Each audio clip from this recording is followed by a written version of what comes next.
E se eu lhe dissesse que a sua maior virtude, o seu desejo de ser uma boa pessoa, é a exata corrente que o mantém preso à escassez? Pense nisso por um momento. Toda a sua vida, você foi ensinado a ser amável, a não criar problemas, a ceder para manter a paz. Você acreditou com toda a sua alma que essa nobreza de espírito seria a sua passagem para uma vida de bênçãos e recompensas. No entanto, ao olhar para a sua realidade financeira, para as oportunidades que escaparam por entre seus dedos, uma dúvida silenciosa começa a surgir. A verdade, uma verdade dura e libertadora, é que essa virtude, quando mal interpretada, se torna a síndrome do bom rapaz, uma barreira invisível que bloqueia o fluxo da abundância que o universo e Deus desesperadamente querem lhe entregar. Essa bondade passiva não é o que atrai a prosperidade. E se eu lhe revelasse que a Bíblia, ao contrário do que muitos pensam, não é um manual para bonzinhos, mas um código de conduta para gigantes espirituais ousados? As histórias que você ouviu foram filtradas, suavizadas para se encaixarem em uma narrativa de submissão, mas nas entrelinhas, entre os versículos de mansidão, pulsa um coração de leão. Lá está o código para a ousadia, para a fé que se move, que confronta, que exige. O que você acredita ser um chamado à passividade é, na verdade, um convite para se tornar uma força da natureza, um co-criador com o divino, moldando a sua realidade com a força de um propósito definido e uma convicção inabalável. A mansidão bíblica nunca foi sobre fraqueza, sempre foi sobre poder sob controle, um poder que você foi ensinado a temer e a suprimir. Nos próximos minutos, vamos juntos quebrar o feitiço da síndrome do bom rapaz. Esta não será uma aula de teologia, mas um ato de libertação espiritual e financeira. Vamos desenterrar a verdade que foi escondida sob séculos de má interpretação. Vamos despertar o poder que Deus reservou não aos passivos, mas aos que têm a coragem de reivindicar sua bênção com autoridade de herdeiro. Prepare-se, pois o que você está prestes a ouvir irá desafiar a fundação da sua fé sobre dinheiro, mérito e poder. Ao final desta jornada, você não pedirá mais por um milagre. Você se tornará o canal através do qual os milagres da abundância são forçados a se manifestar em sua vida. A verdade sobre o seu poder espera por você. Você conhece aquele peso no peito no final de um longo dia? Não é apenas cansaço físico, é um esgotamento da alma. É o fardo de ter feito tudo certo, de ter seguido cada regra do livro da moralidade e da ética, apenas para se deitar à noite e sentir que está exatamente no mesmo lugar. Você olha para os lados e vê a prosperidade florescendo na vida de outros, pessoas que parecem jogar o jogo com um conjunto de regras completamente diferente, e a pergunta ecoa no silêncio do seu quarto: o que estou fazendo de errado? Essa sensação não é fracasso, é a dor de uma promessa não cumprida.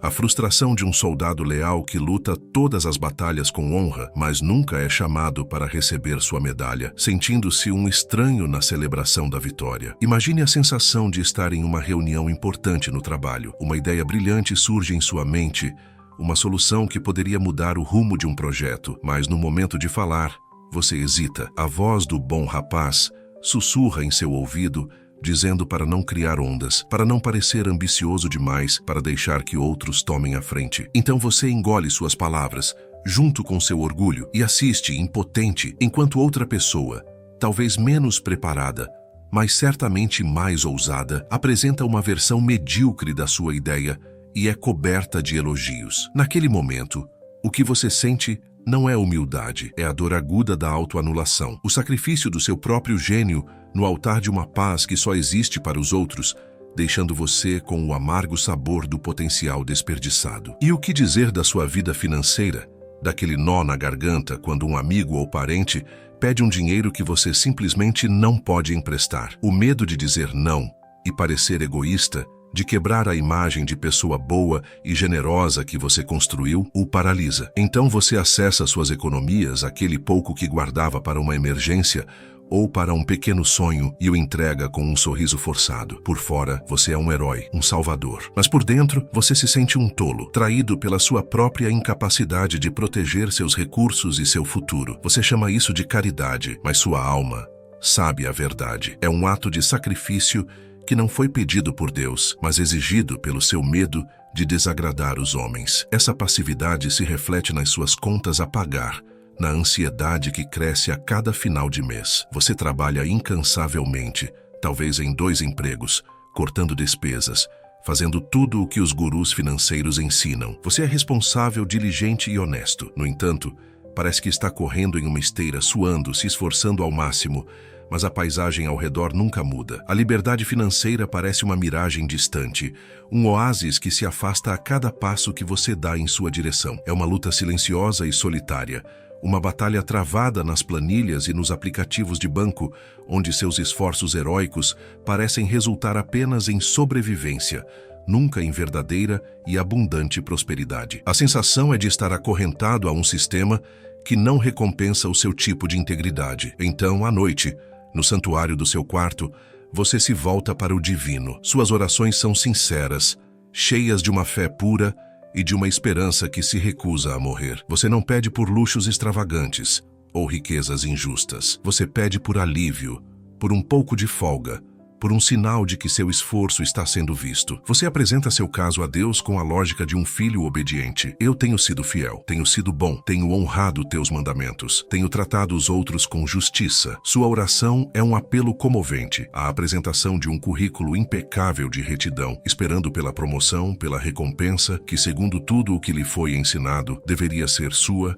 por direito divino. A sua fé é imensa, mas ela está presa a uma postura de súplica. E é nesse silêncio sagrado que a pergunta mais dolorosa de todas emerge do fundo da sua alma. Um sussurro que você quase tem medo de articular. Deus, por que meu esforço e minha retidão não são recompensados? Não é uma acusação, mas um lamento genuíno. A confusão de quem seguiu o mapa à risca, mas se encontra perdido na mesma floresta escura da escassez. Você vê a promessa da terra prometida, mas seus pés parecem presos em um deserto que não tem fim. Essa pergunta corrói a sua paz, pois ela desafia a própria noção de um universo justo e de um Deus que recompensa os justos. É o ponto de ruptura onde a sua bondade começa a aparecer-se perigosamente com uma grande e cósmica ingenuidade. Você carrega esse fardo em silêncio, pois como expressar essa dúvida sem parecer ingrato ou fraco na fé? Para o mundo exterior, você mantém uma fachada de serenidade e confiança. Você sorri, oferece palavras de encorajamento aos outros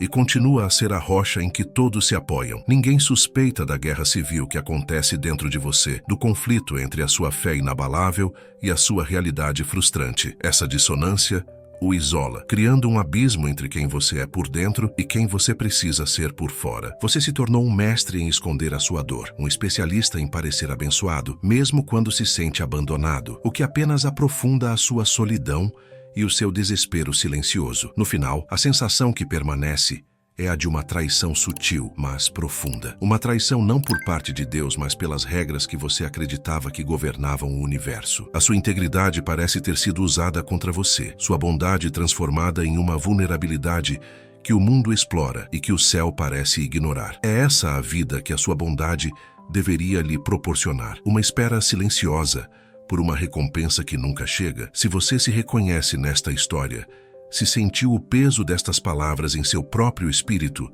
saiba que você não está louco. Você apenas esteve operando sob uma lei espiritual defeituosa, uma interpretação que está prestes a ser corrigida para sempre. A origem da sua dor, a raiz da sua estagnação, não está na sua falta de fé, nem no seu caráter, e muito menos em um Deus que o esqueceu. O verdadeiro inimigo é mais sutil. É uma ideia, um vírus mental que infectou a consciência coletiva por séculos, disfarçado de sabedoria espiritual. O inimigo é a má interpretação da mansidão bíblica. Você foi ensinado que os mansos herdarão a terra, e sua mente traduziu isso como: os passivos, os que evitam conflito, os que nunca dizem não, herdarão as migalhas.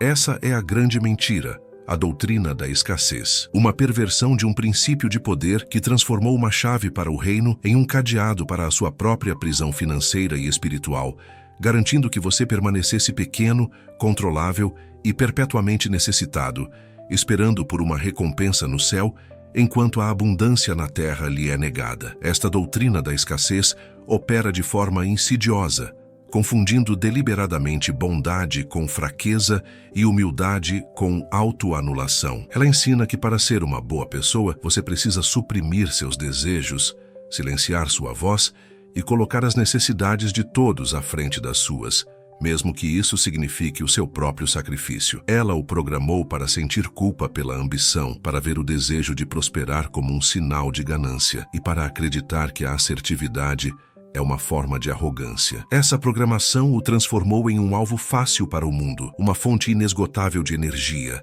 tempo e recursos para os outros, enquanto os seus próprios poços secam lentamente. Você não está sendo santo ao permitir isso. Você está violando o mandato divino de mordomia sobre a sua própria vida e o seu próprio potencial. É hora de declarar com toda a convicção da sua alma que este ensinamento, embora bem intencionado, é a causa direta da sua estagnação. Chega de percorrer o caminho do esforço passivo, onde você trabalha duro e ora com fervor, esperando que uma força externa magicamente mude a sua realidade. Esse caminho é uma armadilha. A verdade é que existe um outro caminho, o caminho do alinhamento. Este não é sobre esforço bruto, mas sobre alinhamento preciso com as leis divinas do poder e da ousadia. Não se trata de deixar de ser bom, mas de compreender que a verdadeira bondade é forte, estabelece limites e tem um propósito definido. A partir de hoje, você vai aprender a parar de esperar pela bênção e começar a caminhar em direção a ela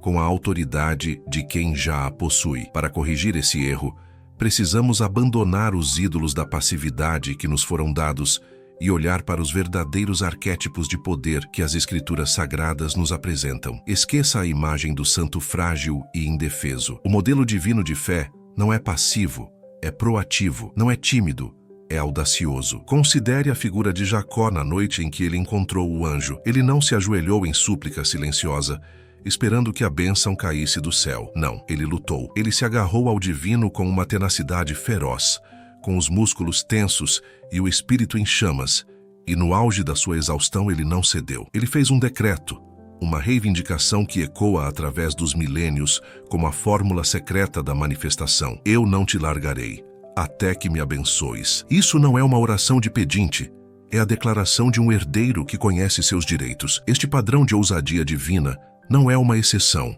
é a regra de ouro para a recompensa celestial. Olhe para Davi, um jovem pastor diante de um gigante que aterrorizava um exército inteiro de homens treinados. Enquanto todos os outros esperavam por uma estratégia, por um salvador, por um milagre, Davi agiu. Ele não tinha uma armadura polida, nem uma espada forjada para a realeza. Ele usou o que tinha, uma funda, uma pedra e uma fé inabalável de que Deus não apoia os passivos, mas capacita os corajosos. Ele avançou em direção ao seu medo, não porque não tinha escolha, mas porque o seu propósito era maior do que a sua cautela. Jacó e Davi não são exceções à regra da fé, eles são a personificação da regra. Eles nos ensinam que Deus não responde à necessidade, ele responde à determinação convicta e à ação inspirada. E aqui reside a revelação que conecta o antigo ao moderno, o espiritual ao prático. Essa mesma atitude de fé ousada, essa determinação inflexível demonstrada por Jacó e Davi é precisamente o que,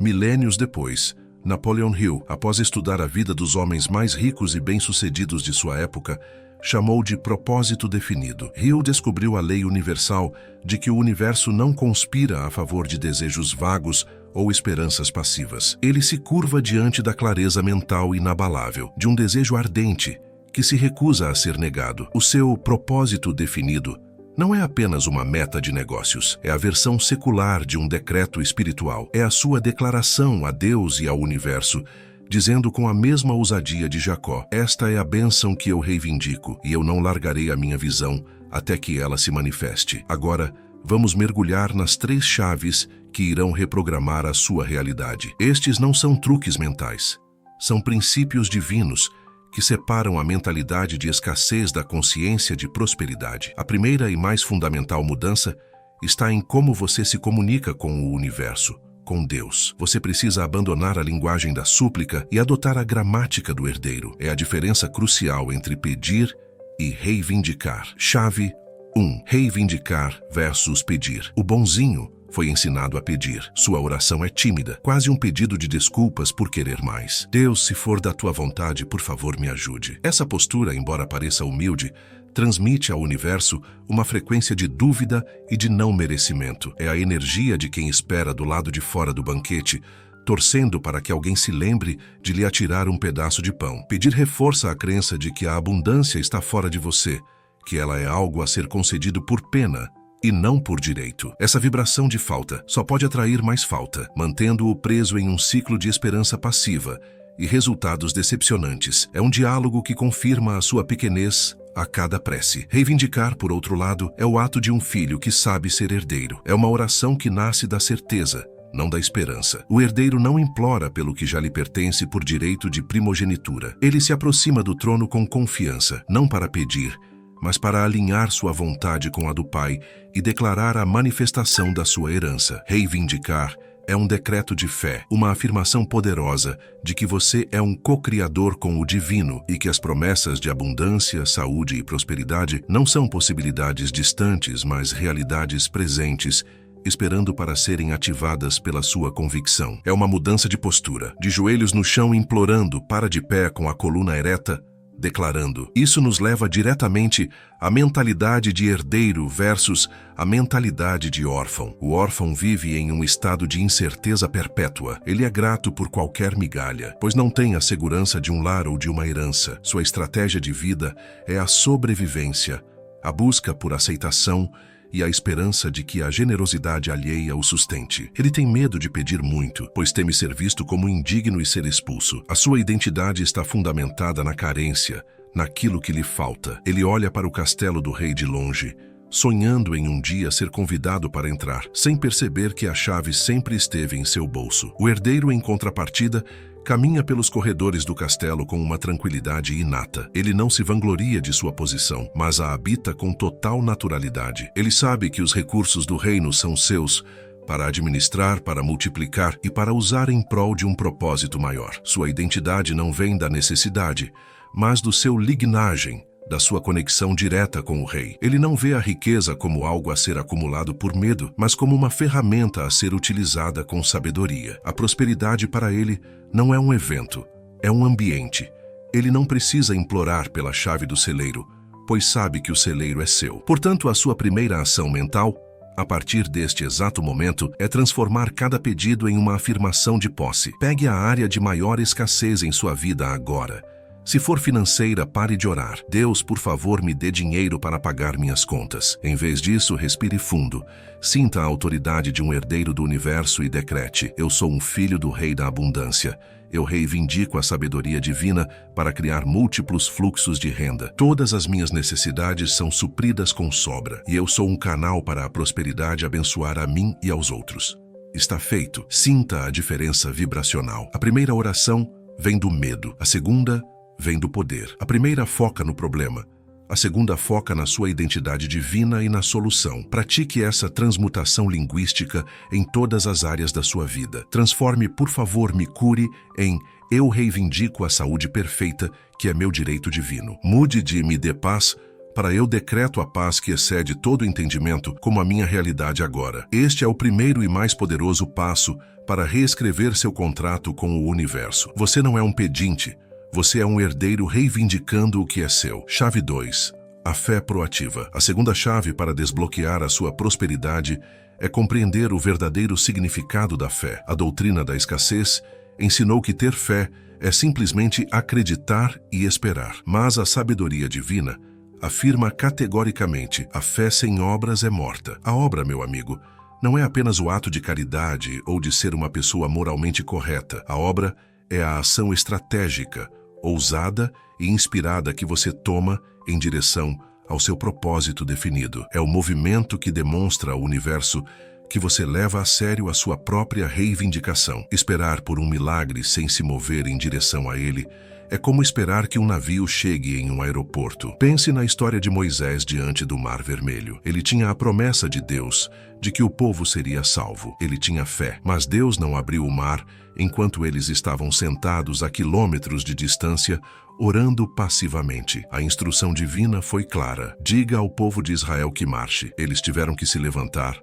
arrumar seus pertences e caminhar diretamente em direção a uma barreira de água intransponível, com um exército inimigo em seus calcanhares. Foi apenas quando seus pés tocaram a beira da água, no ato de fé proativa, que o poder divino interveio e o caminho se abriu. Deus provê o milagre, mas você deve prover o movimento. Isto nos apresenta a poderosa metáfora do leão de Judá versus a ovelha de sacrifício. A sua fé exige que você saiba quando ser cada um deles. A mentalidade do bom rapaz o ensinou a ser perpetuamente a ovelha de sacrifício, mansa, passiva, seguindo o rebanho, esperando ser guiada ou, na pior das hipóteses, sacrificada por uma causa maior. Há momentos para a gentileza e a paciência da ovelha, mas para conquistar novos territórios, para derrubar os gigantes da dívida e da estagnação, você precisa despertar o leão de Judá que ruge dentro de você. O leão não espera pela permissão. Ele age com autoridade, ele caça seu objetivo com foco e ele protege seu território com ferocidade. O leão não pede desculpas por sua força,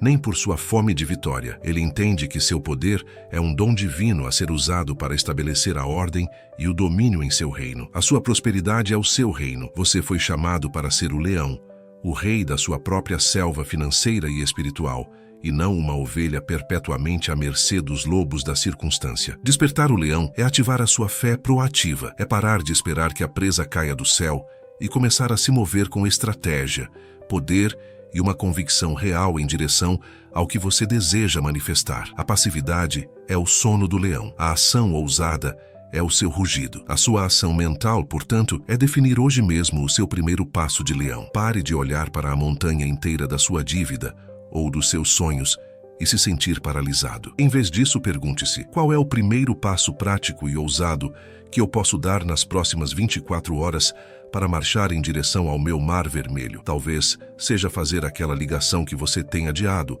enviar aquele e-mail para um potencial cliente, inscrever-se naquele curso que irá aumentar suas habilidades, ou sentar-se por uma hora e delinear um plano financeiro real, por mais assustador que pareça. O tamanho do passo não importa. A ousadia e a intenção por trás dele são tudo. Este ato não é apenas uma tarefa. É um sinal poderoso que você envia ao universo. É a sua marcha em direção à água. É a sua maneira de dizer a Deus: eu estou pronto. Eu fiz a minha parte. Eu estou me movendo na fé, esperando que o caminho se abra diante de mim. E o universo, que responde não a palavras vazias, mas a ações convictas, começará a mover seus recursos para encontrar você no meio do caminho. Haja primeiro e o mar se abrirá. Chave 3. O poder do não sagrado. A terceira e última chave é talvez a mais difícil para quem sofre da síndrome do bom rapaz: dominar o poder do não sagrado. Você foi condicionado a acreditar que um sim constante é o passaporte para a aceitação e o amor. A verdade é que o seu sim indiscriminado é a principal fonte de vazamento da sua energia vital, do seu tempo e do seu poder de manifestação. Cada sim que você dá a algo que não está alinhado com o seu propósito divino de prosperar é um não retumbante que você dá aos seus próprios sonhos e à sua paz de espírito. É um ato de autotraição disfarçado de gentileza. O maior exemplo de amor e poder que já caminhou sobre a terra, Jesus, foi um mestre no uso do não sagrado. Ele disse não a multidões para poder recarregar suas energias em solidão. Ele disse não a pedidos que o desviariam de sua missão principal. Ele disse não a tradições e regras que não serviam a um propósito maior de amor e libertação. Seu não vinha de um lugar de rejeição, mas de um lugar de clareza e devoção absolutas à sua missão. Ele entendia que para realizar o seu propósito maior, ele precisava proteger ferozmente seu foco e sua energia. Se o arquétipo do amor incondicional estabeleceu limites firmes, quem somos nós para acreditar que não precisamos deles? Vamos usar a metáfora do jardim do propósito. Sua vida, sua energia e seu tempo são um jardim sagrado que lhe foi confiado. Seu propósito de prosperar e viver em abundância é a semente mais preciosa plantada no centro deste jardim. Cada vez que você diz sim a um favor que o esgota, a um projeto que não o entusiasma ou a um relacionamento que drena sua vitalidade, você está permitindo que ervas daninhas cresçam em seu jardim. Essas ervas daninhas parecem inofensivas no início, mas elas competem por luz solar, água e nutrientes, eventualmente sufocando a planta preciosa do seu propósito até que ela morra. O ato de dizer não sagrado é o ato de arrancar essas ervas daninhas pela raiz. Não é um ato de agressão, é um ato de jardinagem sagrada. É a prática de proteger a santidade do seu espaço interior, garantindo que toda a sua energia vital esteja disponível para nutrir aquilo que você realmente deseja ver crescer e florescer. Cada não que você pronuncia a uma distração é um sim poderoso que você dá à sua colheita futura de abundância. Um jardim bem cuidado e livre de ervas daninhas produz frutos com uma facilidade e uma exuberância que um jardim negligenciado jamais conhecerá. Sua tarefa, sua ação mental final, é identificar uma área da sua vida onde o seu sim automático está sufocando o seu jardim. Pode ser um compromisso social que você teme, um favor que um parente continua pedindo, ou um projeto no trabalho que está completamente fora do seu caminho. Identifique-o agora. Feche os olhos e ensaie mentalmente a cena de dizer não. Não um não agressivo ou cheio de desculpas, mas um não calmo, amoroso e firme. Um não que diz: eu o respeito, mas neste momento preciso honrar minhas prioridades e proteger minha energia. Por isso, a resposta é não. Sinta o poder e a liberdade que vem com essa declaração. Este é o seu ato de reivindicar sua soberania. Ao dominar essas 3 chaves, reivindicar sua herança como um herdeiro, agir com a fé proativa de um leão e proteger seu propósito com o não sagrado de um mestre, você desmonta a estrutura da síndrome do bom rapaz, peça por peça. Você deixa de ser uma vítima das circunstâncias, uma folha ao vento, esperando pela próxima lufada de sorte ou de azar. Você se torna o que sempre foi destinado a ser, um co-criador consciente com o divino, um arquiteto da sua própria realidade, um ser humano que é ao mesmo tempo profundamente bom e inegavelmente poderoso. Essa é a verdadeira espiritualidade em ação. O caminho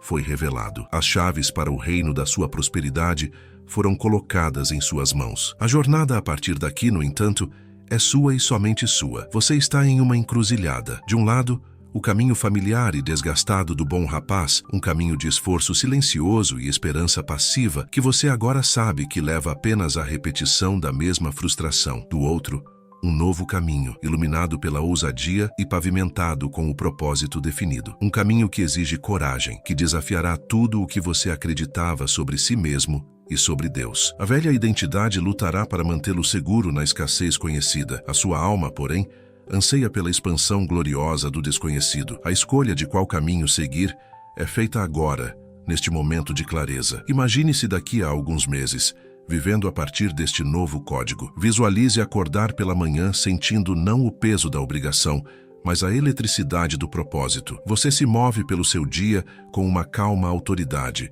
Sua voz é ouvida, suas ideias são respeitadas. Você não teme mais as conversas difíceis, pois sabe que seus limites são sagrados. Você olha para sua situação financeira e, em vez do pânico de antes, sente uma profunda paz, a certeza de que é um canal para a abundância divina, um co-criador com o universo. Você não é mais uma vítima das circunstâncias reagindo à vida. Você é a própria causa, o ponto de origem de uma nova realidade próspera, agindo em alinhamento com o divino. As suas relações se transformarão radicalmente. Aqueles que estavam acostumados a se aproveitar da sua passividade ou se afastarão naturalmente, ou começarão a tratá-lo com um novo nível de respeito. Seus nãos sagrados não destruirão pontes. Eles construirão cercas saudáveis ao redor do seu jardim, permitindo que as flores certas floresçam. Sua família e amigos verdadeiros não o amarão menos, eles o admirarão mais, pois verão em você não apenas bondade, mas também força. Você se tornará um farol para outros bons rapazes e boas moças perdidos, demonstrando que é possível ser profundamente íntegro e, ao mesmo tempo, inegavelmente poderoso e próspero. A sua transformação se tornará um testemunho vivo da verdade, e a sua generosidade finalmente será libertada. Você não dará mais por obrigação ou por medo, com o ressentimento silencioso de quem entrega o pouco que tem. Você dará a partir de um transbordamento. Sua generosidade virá de uma fonte inesgotável, um ato de alegria pura, compartilhando a abundância que flui através de você, sem esforço. Este é o plano divino, que você seja tão abençoado, tão cheio de recursos, que a sua maior alegria seja abençoar os outros. Você se tornará a resposta para as orações de alguém, não através do seu sacrifício, mas através da sua prosperidade. A sua riqueza não será apenas para você, será uma ferramenta para a cura e a elevação do mundo. Sua tarefa hoje não é curtir este vídeo, não é se inscrever no canal ou deixar um comentário. Esses são atos externos e secundários. Sua verdadeira tarefa é sagrada, interna e começa no momento em que esta narração terminar. É um chamado não para a ação externa, mas para uma profunda transformação interna. É o trabalho mais importante que você jamais fará, pois ele redefine a base sobre a qual o resto da sua vida será construído. É um convite para um ritual pessoal de morte e renascimento, a morte do bom rapaz passivo e o nascimento do ousado e próspero herdeiro do reino. O primeiro passo deste ritual é este: vá até o espelho mais próximo, olhe profundamente em seus próprios olhos e perdoe-se. Perdoe-se por ter acreditado que precisava ser pequeno para agradar a um Deus grande. Perdoe-se por todas as vezes que silenciou sua voz, que aceitou menos do que merecia, que traiu a si mesmo em nome de uma falsa humildade. Diga em voz alta: eu me perdoo por ter confundido bondade com fraqueza. Eu libero agora a crença de que não sou digno da abundância. A partir de hoje, eu me dou permissão para ser bom, poderoso e próspero. Tudo ao mesmo tempo. Sinta o peso de gerações de programação limitante se dissolver de seus ombros. Após se perdoar, sua segunda ação é um decreto. Escolha uma área da sua vida, apenas uma, onde você tem sido mais passivo, onde sua dor tem sido mais aguda. Pode ser sua carreira, suas finanças, um relacionamento. Traga essa situação à sua mente agora. Sinta toda a frustração associada a ela. E então, com a mesma tenacidade espiritual de Jacó lutando no vale, decrete com uma voz firme, cheia de poder e convicção inabalável: Universo, Divino Criador, alma minha, nesta área da minha vida, a passividade termina hoje. Eu não te largarei, até que me abençoes. Faça desta a sua declaração de independência espiritual. Lembre-se sempre desta verdade fundamental: o universo não é neutro. Ele responde à clareza, à convicção e à coragem. Ele anseia por parceiros na criação, não por espectadores passivos. Sua bondade é seu superpoder, mas ela precisa ser ativada pela sua ousadia. Não peça desculpas por sua ambição de viver uma vida plena, próspera e significativa. Essa ambição foi plantada em você pelo próprio Criador. Abrace-a, honre-a, haja sobre ela. Deixe que a velha história de escassez e sacrifício se torne um eco distante. Sua nova história começa agora, com uma única decisão: a decisão de ser ousado. A bênção divina não procura o bonzinho, ela persegue o ousado.